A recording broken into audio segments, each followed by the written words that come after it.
Hey, how you guys? I'm doing good. My name is Angie Murenga. You're watching Just Angie, and today I want to talk about fear.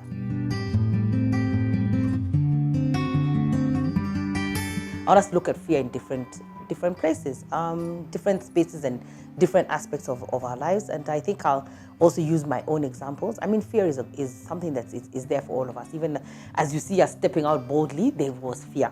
And the story of Gideon comes to mind, you know. I love the fact that even God has said that sort of in his word that it's okay to have fear, because Gideon, so many things that happened for Gideon. And then he gets to the point where now he's going to actually go and defeat the Midianites, but he still has fear. And then God says, go listen to them talking about the victory. So that makes me understand that God understands that we can have fear. But still, nevertheless, fear or no fear, we've got to step out into what we're being called to do.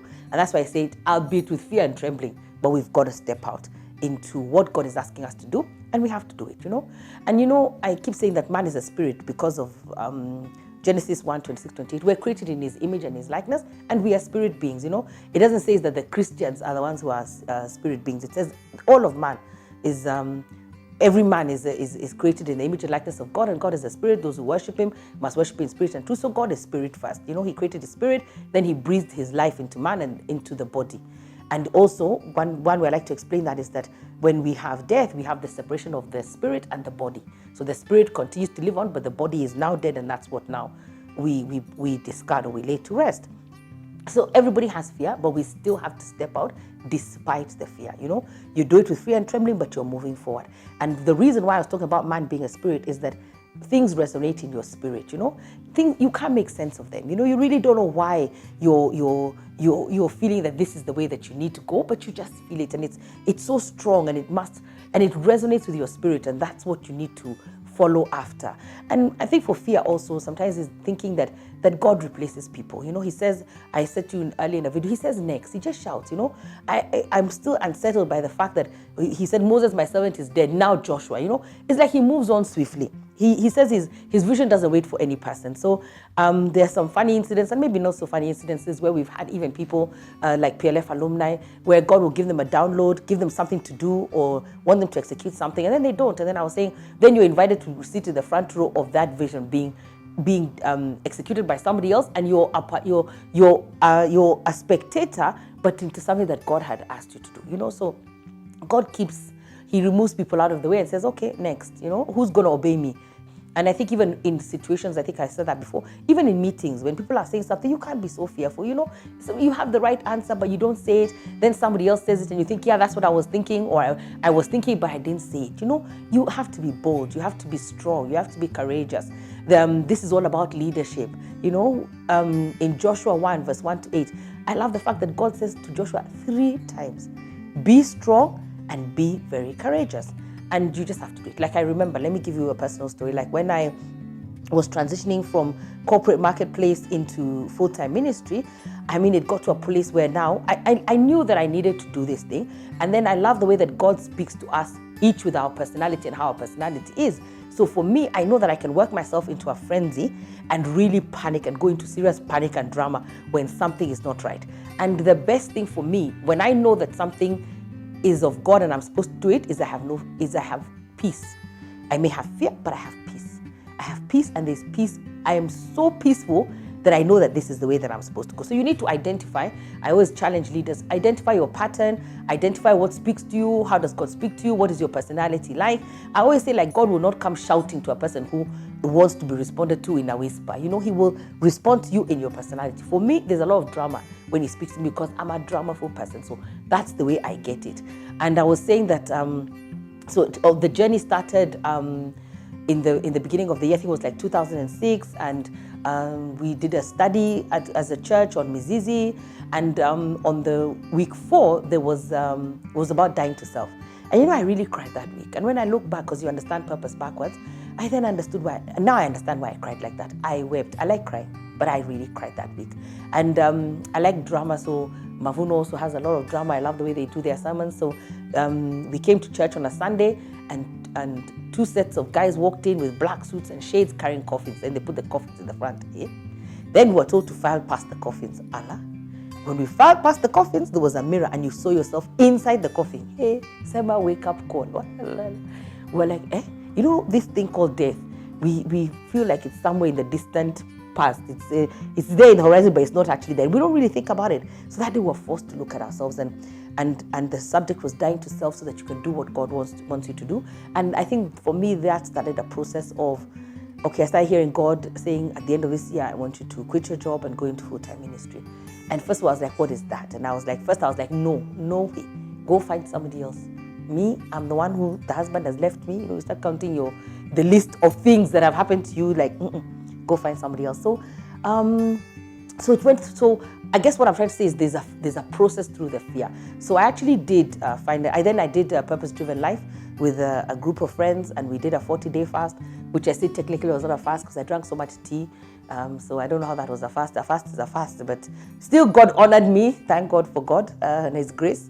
And then I did a 40-day fast. And all this I'm trying to confirm, do you really want me to quit my job at the end of the year and go into church and go into full-time ministry? Are you serious? Who's going to feed my child? Who's going to pay my rent?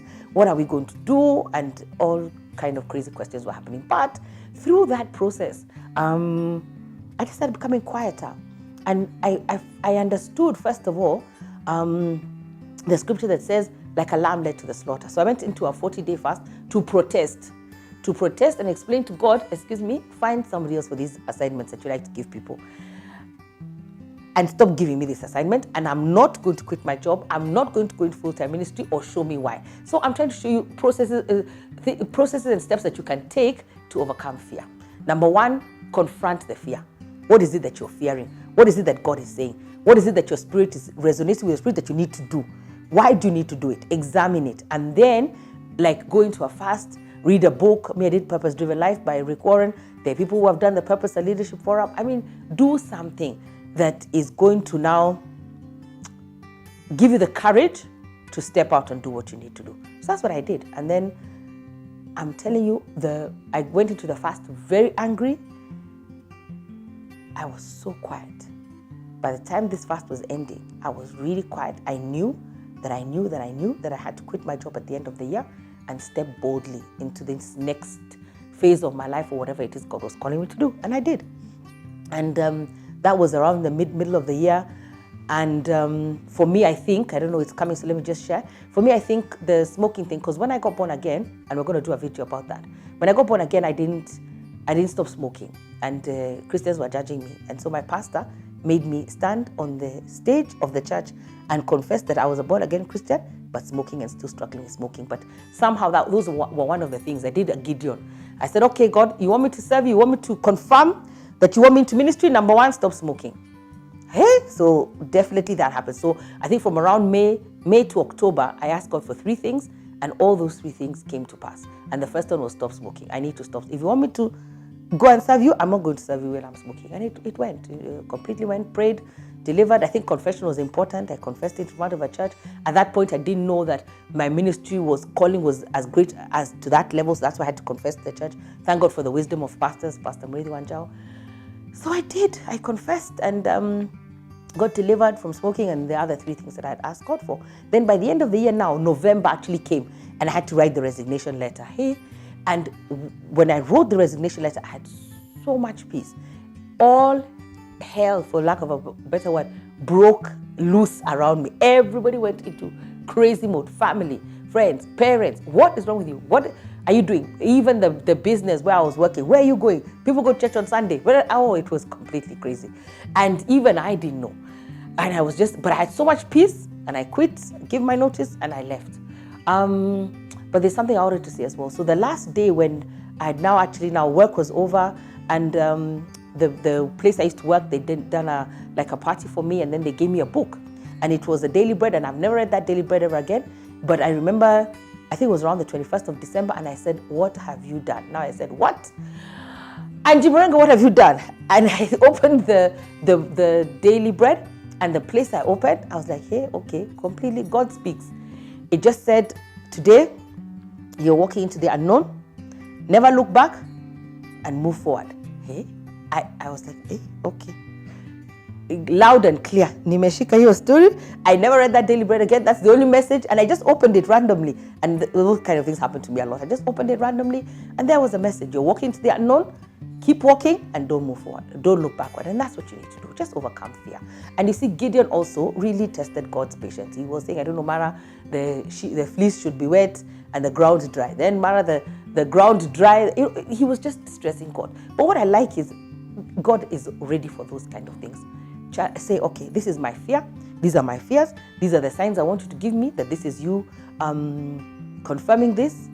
Speak to him. Just tell him. But do it. You have to step out in boldness. And I also want to talk about entrepreneurs, especially people who are being asked to step out and do business. Number one, I think you can do it. Like I keep saying, create an exit plan in your work, where you're working. If you're working and you feel like you're being called to go into business, you don't have to do cold turkey like we did. Just create a plan. Tell God, okay, you know my fears, address my fears. So overcome fear. The Bible says that we'll not be given a spirit of fear, but a spirit of power, a spirit of love, and of a sound mind. So overcome that fear, create a plan to overcome that fear, form a think tank, get an accountability partner, share, get ideas, see how you can do this with somebody else, somebody holding your hand, get a coach, pray through it, but do something. So I'm really glad. I think I'll do another video on fear, because there's still, I feel like a lot I haven't said, but I think what I've said is sufficient for now. So thank you so much for watching. Thank you for engaging with us. My name is Angie Murenga, and you're watching Just Angie. Remember to engage, change, and lead.